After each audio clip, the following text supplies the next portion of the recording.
So guys, ngayon magluluto tayo ng ginamos or sa Tagalog pa, bugong. At saka yung mga ingredients, ito na rin. Yung mga ingredients na kaya kita no? Tamati, sibuyat, saka bawang. O sa Bisaya pa, ahos.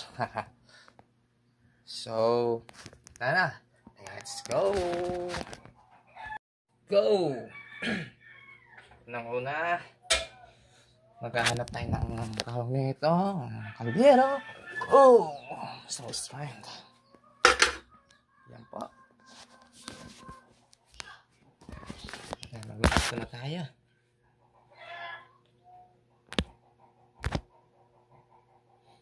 Okay. Natin ang gawa na. Naluluto tayo ng ginamos na.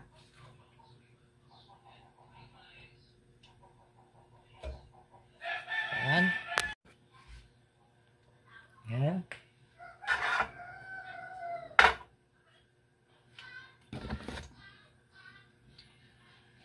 So guys, okay. Luluto na tayo, no? So, ricados.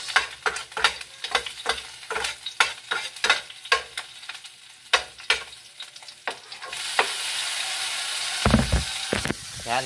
Nalagyan na natin ang sibuyas sa kamatis, no?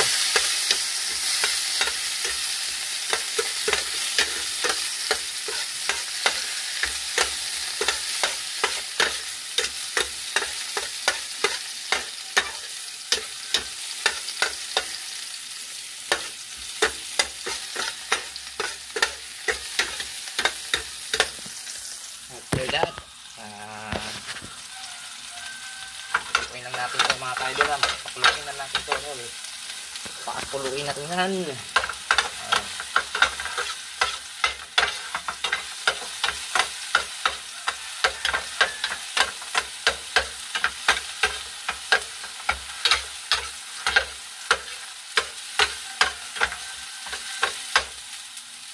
Yan, ito ba? Ginamos.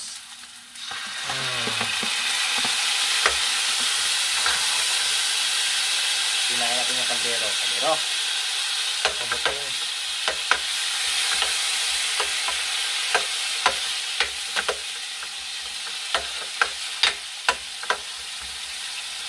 Yan guys, napagaluan na natin yung ginamos.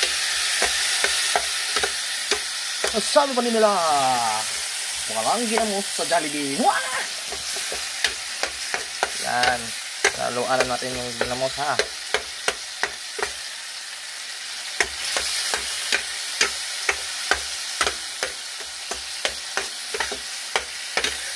Gagi. So guys, tapos na rin ang ulam nating ginamos. See, tapos na rin yung lutong ginamos na may kamatis. So, please subscribe my YouTube channel.